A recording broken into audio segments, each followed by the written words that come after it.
Today at Lewiston City Hall, members of the independent commission investigating the mass shooting in that community heard from the head of Maine State Police. News Center Maine's Caroline LaCour was inside that hearing today. She joins us now with more. Caroline.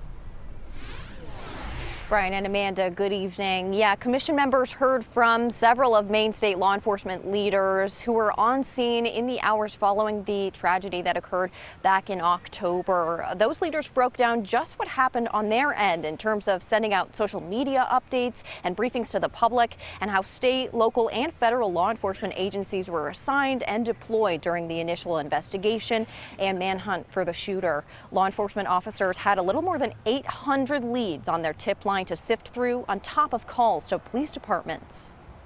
That stuff was happening constantly within the manhunt, but also out in the field with responding law enforcement to these calls for service. We mentioned before, every call was a Robert Card call. The minute you start speculating and working with speculations that he's probably dead somewhere, or that he's definitely in the water, or he's definitely here, then you start to make mistakes.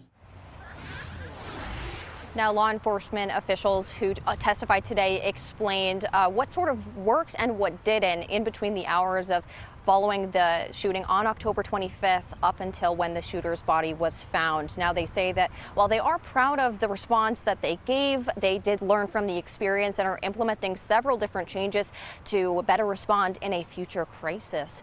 Amanda, I'll toss it back to you. Caroline LaCour live for us in Lewiston. Thank you, Caroline.